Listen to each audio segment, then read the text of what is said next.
Hello, everyone. It's Rena. I'm the Slow Knitter from Atlanta, Georgia, where I usually podcast from. Today, I'm podcasting from the beach house in Santa Rosa Beach, Florida, which is in the panhandle of the state of Florida, Northwest Florida.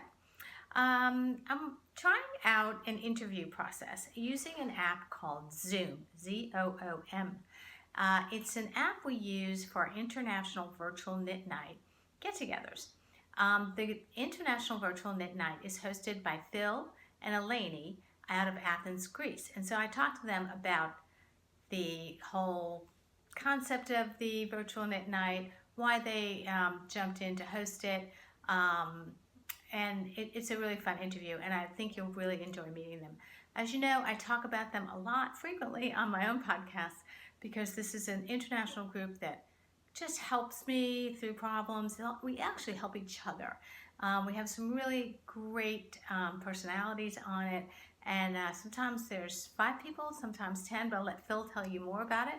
But here's Phil and Eleni talking about the International Virtual Knit Night.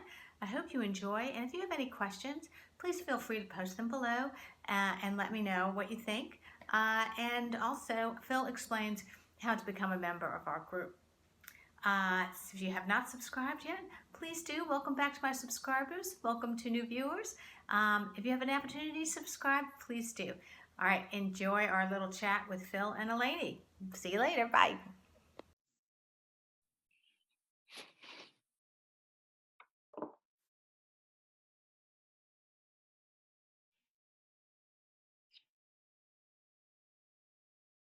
Recording. Welcome, Phil and Eleni. Nice to Hi, see Rena. Thank you for inviting us. Sure. Sorry, I'm knitting. Oh no, knit away. That's what this is all about. I want to. I'm going to pause the video I'm watching. Okay. I'm trying this Zoom conference to record our interview slash discussion in preparation for my interview with Briony Marshall out of the UK, who's written a book called Unraveled. And it's a novel, and there are all kinds of knitting references, and the character is a knitter. And so I've prepared my list of questions for her. But then I thought, who better to test this whole platform out in terms of whether or not it actually works with my favorite people from Greece. So I figured also this would be a really special opportunity to talk about what we do on our virtual knit night, International Virtual Knit Night, and to have you explain this because I hopefully can insert this into a podcast and talk about being part of this really pretty wonderful group. So Okay. I want you to tell me how you got involved and how you took it over from Grace, and why you did it. Okay, first we introduce ourselves. I'm Yes, Eleni. please introduce yourself. So sorry. I'm Eleni. And I'm Philip. We live in Athens, Greece. And here, because we are a Mediterranean country, knitting is not very popular. I think crochet is more popular. So having knit nights and organized community is something very rare. So when I discovered Grace's virtual knit nights, it was something new for me. So I said, okay, I'm going to try this. At the time, Philip was not knitting. So I told him, go away, stay inside. I'm going to log in. This is not for you. This is not for you, it's for me. So I logged in, I met people, it was very nice. And, Philip the next time was sitting next to me. So I told him, okay, if you want to participate, you have to learn how to knit. So he did like the idea. So the VKN, as Grace was having it before, the former Babel's VKN, is the reason I got into knitting. Yes. Well, see, now you are amongst the very small community of men who knit. Is that correct? Yes. Yeah. And in Greece, more so in Greece, because I don't know Are what you the the only percentage. man in Greece that knits, maybe? I don't. There are. I know There someone, must be some yes, people that knit, but very I few. challenge him to knit in public. This would be like very interesting. So yes. When you knit in public, do people come and say, "What are you doing?" I've done it like once, but in a yeah. very secure setting, you know, Yes. at a restaurant that some friends of ours own. So, you know, it was quiet. It was appropriate for me to start doing it. And they know because every time we go there, I have my knitting with me, so you know they are used to us Mhm. So, having Phil, yeah. do you like it? Do you like to knit? Yes, although in the beginning, Eleni had actually tried to teach me how to knit prior to her discovering the VKN, but it was a bit of a rushed attempt. I wasn't very patient, neither was she, so it didn't work out. But then when she discovered the VKN and I joined her the second time, and I said, "Oh, these are all very nice people, very Yes. friendly." She was like what she just said before, that, well, if you want to join in more, you're going to have to learn the craft. So we tried again. She was more patient the second time around.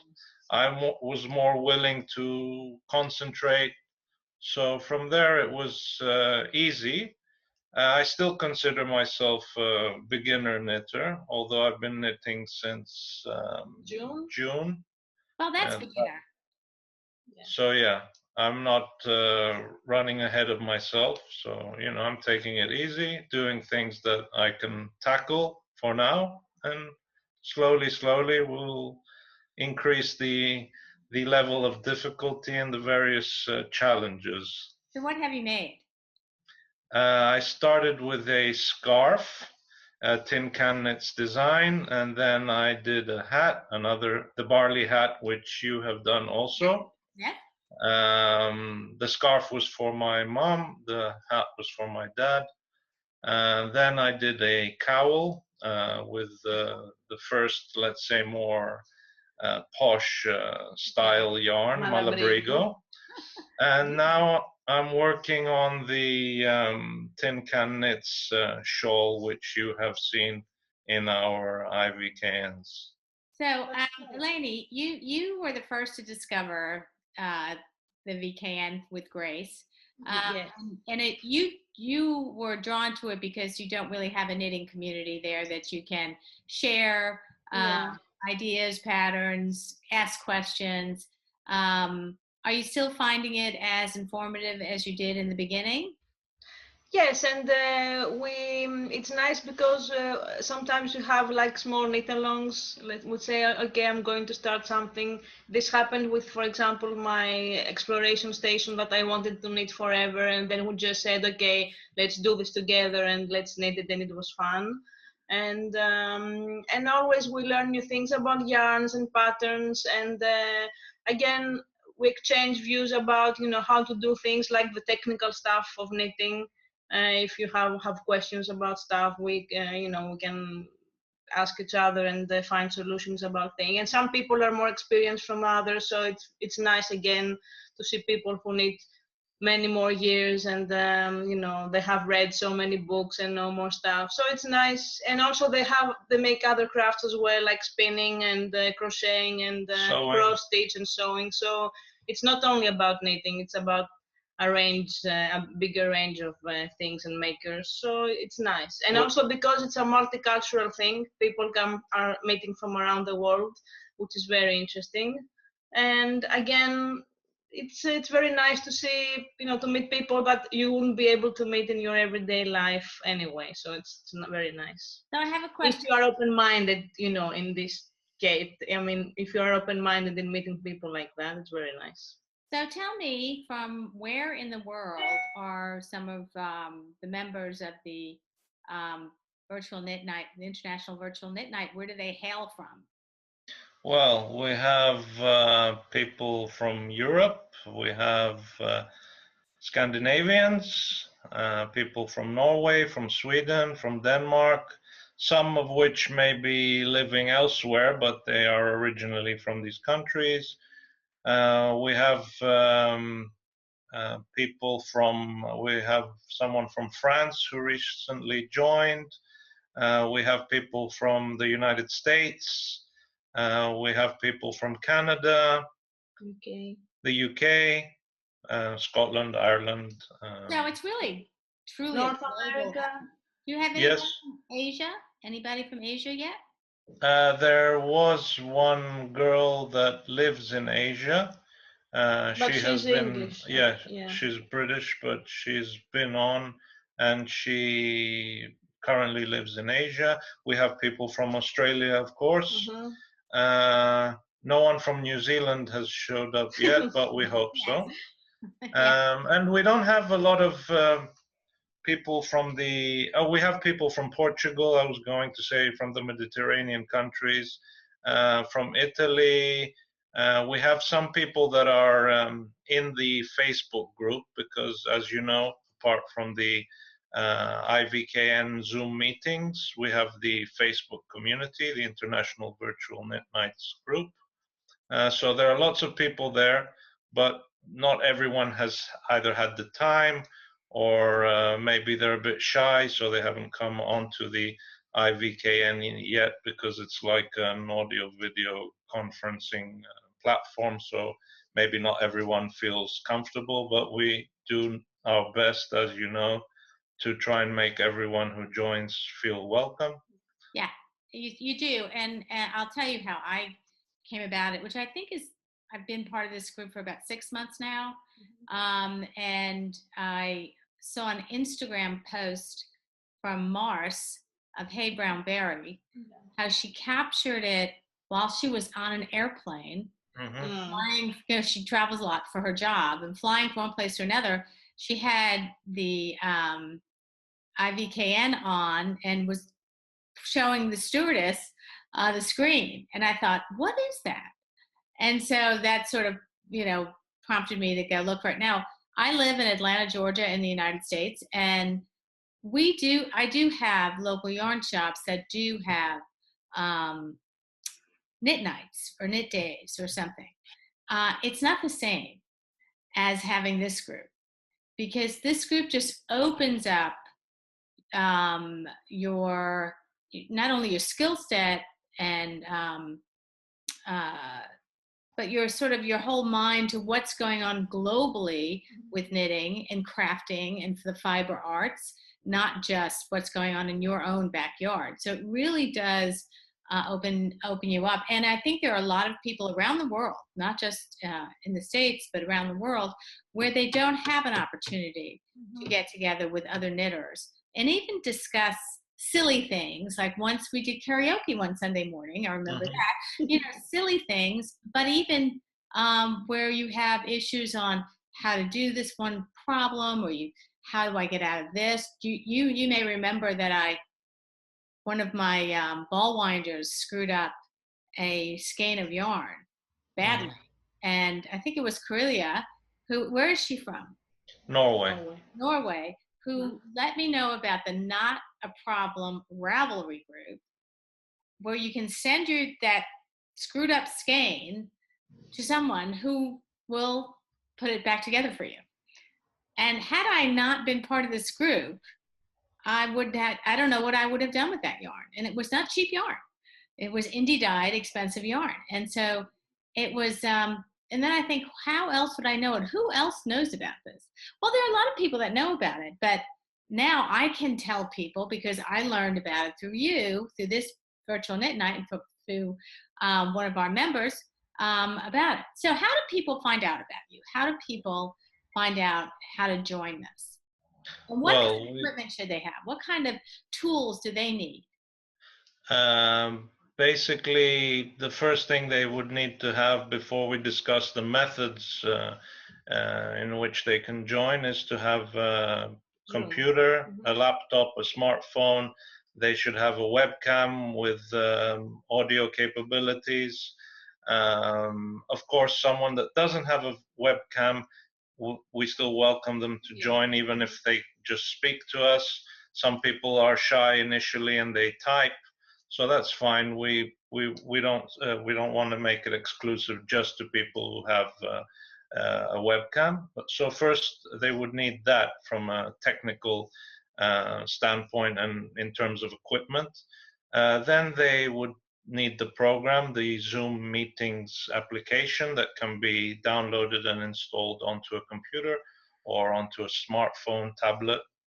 And then they would have to find us on Facebook or on Instagram. So on Instagram, we have the Virtual Knit Nights Instagram page.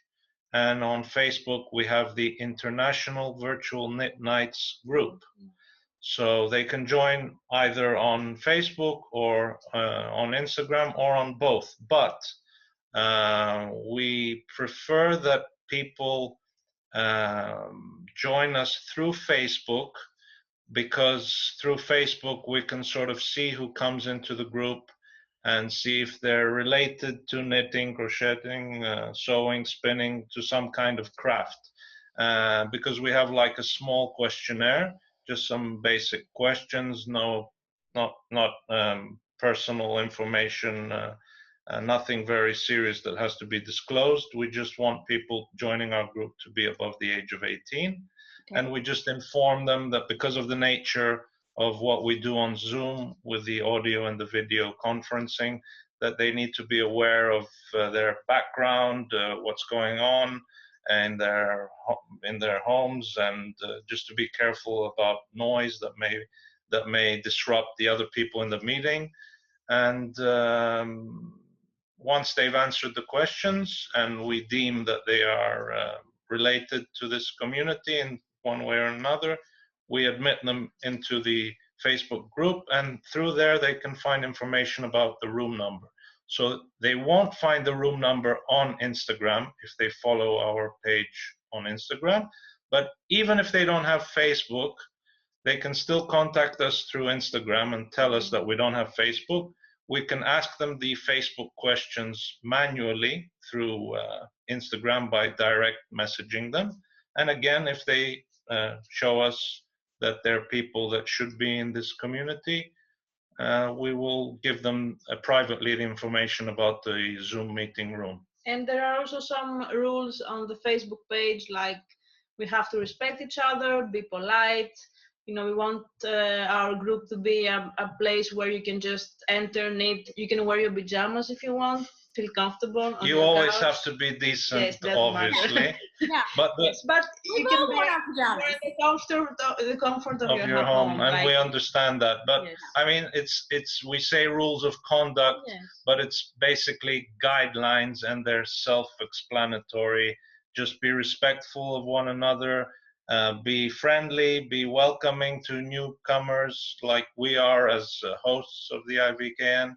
So we just want people to have a nice behavior and make everyone feel comfortable, and those are basically the rules. Let's take a step back. Now, Eleni, how long were you part of the Babel's VKNS before you and Phil decided, when Grace started bowed out due to her commitments, her work commitments and her crafting commitments, what prompted you guys to say, we'll be the hosts?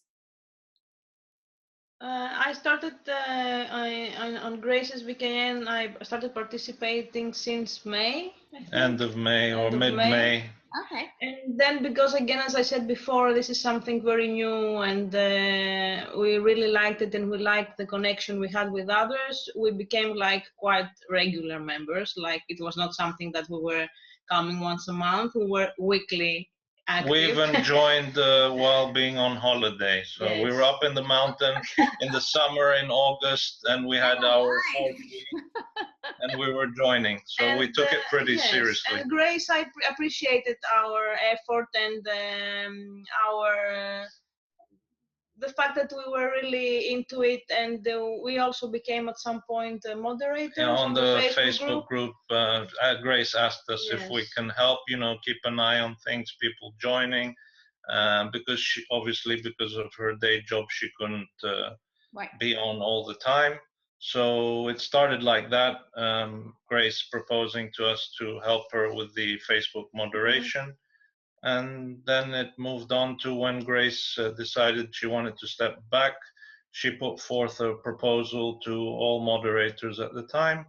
And Eleni and I also wanted to Just let her To know help, that we're yes. willing to help. We're willing to take over if you decide that you want to give it to us. Take over in the sense that we're just going to continue what she started with the same principles and the same atmosphere, and being open Yeah. to all people. So. I have noticed that you have since you guys took over.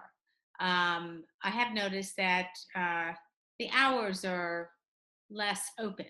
So you have Tuesdays and Saturdays and Sundays. And it used to be when I first started, I could pop on any day and somebody would be there. That's not the case anymore. And talk a little bit about why you did that. Well, basically, when we joined, the format was the same format as it is currently. So it was the Tuesdays, the Saturdays, and the Sundays. So it was 3 times a week. At some point, Grace decided to leave the room open. So it was basically, as you just said, 24/7. You could come on at any time, regardless if someone would be on or not. So the room was open. And at some point, we just thought and discussed it over with Grace when she decided to hand it over to us.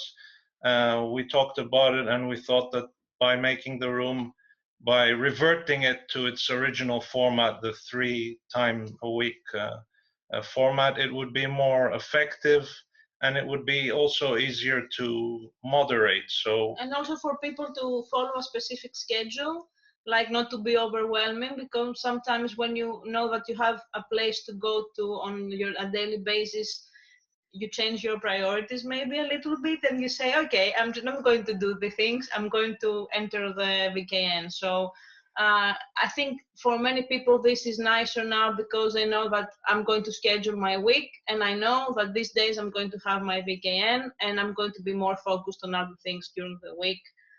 So I think because we caught ourselves doing that too. Yes. We had become overwhelmed with it, and we were actually not doing other things we used to do so that we could come on to the VKN. So we thought it's better for people to be able to organize their program, just to know that it's 3 times a week. And again, for us, we are a couple. We both need. Other people are not like couples.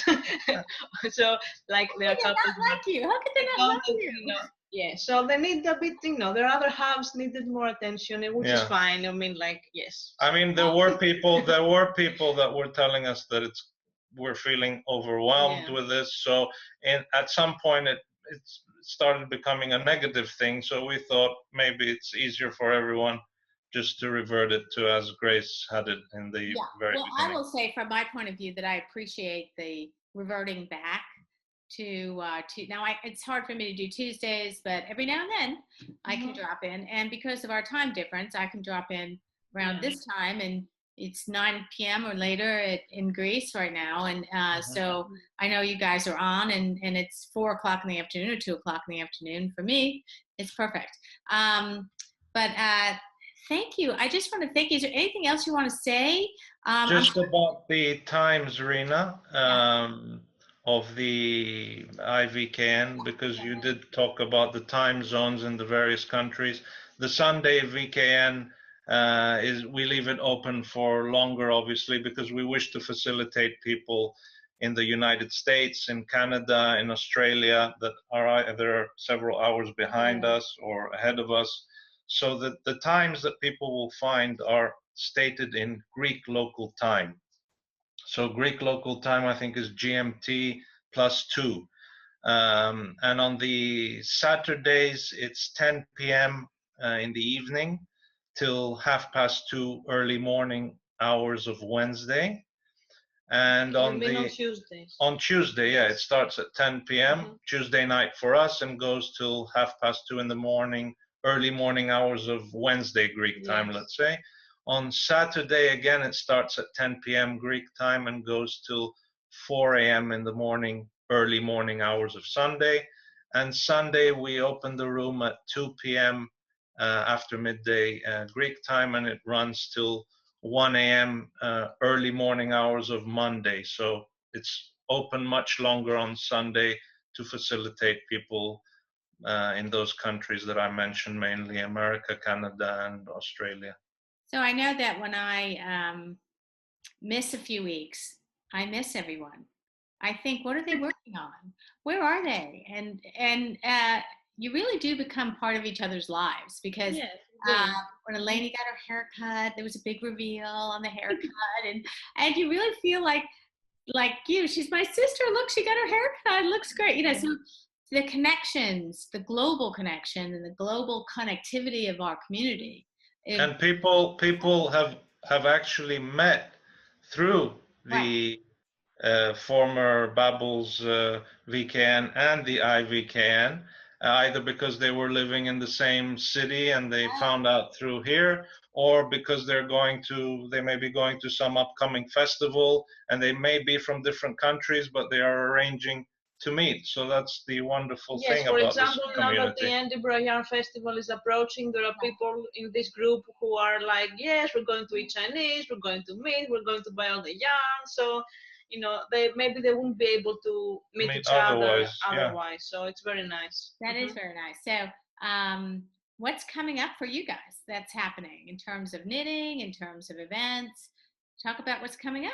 The biggest event that we're participating is the Rhodes Retreat, which is organized by Beardy Chill, John who Glenn. also has a podcast on YouTube, and he's a Scottish.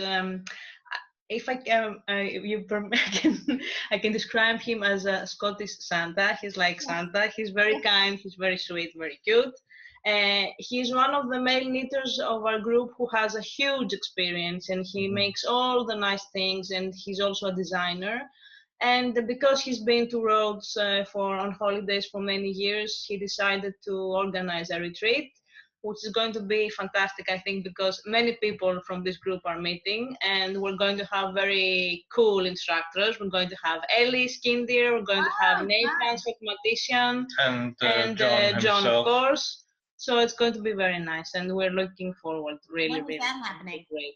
That's happening 26th from the May? May 26th till the 2nd of June. Very, very fun. That's fun. Now, how far is that from where you are? With the plane, it would only be an hour, but we're deciding to be a bit adventurous, and we're taking the boat, so it might be around 15 hours. We're taking our car also. We want to take our car. So we want to, like a ferry kind of thing. Yeah. Yeah, that's very fun. I hope that you record some of this virtual knit night from there, because for those of us who cannot go to Rhodes, it would be fun to see everyone. Connection permitting, internet connection permitting, we will try to keep the IVKN running, even if we're going to be at Rhodes. So to conclude, if people want to participate in this, they should go to the Facebook page, request participation. You send them a mini questionnaire, they fill it out, and then they get the code, and they can come in as long as they download the Zoom app to their computer or to their tablet or their phone, and then they become part of it. And how many people have become part of it and have stayed for as long as you have? I mean, there's a group that's pretty hardcore and comes all the time. In the Facebook group, in terms of members, we currently have around 260 or so members. But from those 260 members, the people that do participate in the IVKN Zoom meetings would be maybe 50 or so, if we count. I mean, but mentally, the regulars are about 14, 15 people, maybe 20, like coming and going. It's not like all people at the same time, 20 people, but which sort of makes it fun and really does mirror a knit night at a yarn store. There's usually 10 to 12 people, if not less. So it's very, very similar to that. And it doesn't have to be at home in your PJs. Yes. Yeah. And it doesn't necessarily have to be a huge number of people. Sometimes there are 4 or 5 of us. Sometimes there are 10 of us. There's even been a time that there have been 20 of us. So depending on the company, the mood, that's going back to what we said, as long as there's a nice mood, it can be fun with a few people or a lot of people. Technically, the Zoom meeting room has the capability of hosting up to 100 people. Obviously, that would be crazy, uncontrollable. Yes, that'd be a little crazy.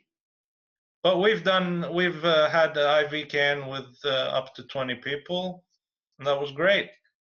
And also in this group there are also many indie yarn dyers and makers, so it's nice to support each other at times, and it's nice, and people are very generous and kind. I mean, I found out about your project bags making, and I ordered a project bag. And Corolla, who is what is her yarn company name? She's in Otherworldly Yarns. Otherworldly Yarn. She's known as a psychic knitter on Instagram, and her yarn is beautiful. And so I ordered a scan of her yarn, and learned a lot about different kinds of yarns and what hauls are from Rhinebeck or Edinburgh or any of those. It's really just fun. It makes you really, really part of as I mentioned before, sort of a global knitting community, which is pretty special. And the makers here are very generous, because back in October, at the end of October, we organized from this living room the VKN Halloween Challenge. And yes, we had on that one. We had lots of people donating prizes towards the challenge. We had a competition, we had a raffle. So it was very nice to see that people participated so actively in it. Are we going to do it again? Yes, most definitely. We're already looking for, as soon as that challenge ended, everyone was saying, "Oh, we hope it happens next year." So that's definitely on our plans and on our list. It's a great experience, and but I thank you both for helping me out on this little experiment, and also something I can insert into my podcast, because I've been talking about you a lot. I've been talking. And we have to give you credit, Rena, because from the people that join in the Facebook group, one of the questions is, how did you find out about IVCAN?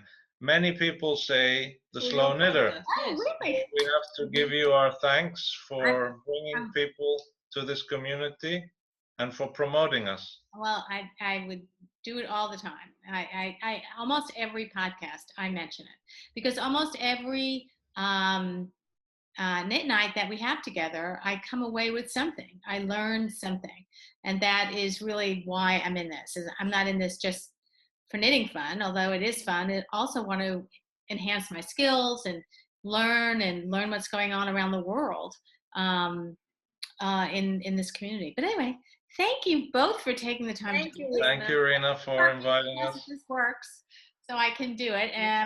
But thank you very much, and can't thank you enough. It's our pleasure. It's our pleasure, Rena. Bye. Love you guys. Bye. Bye.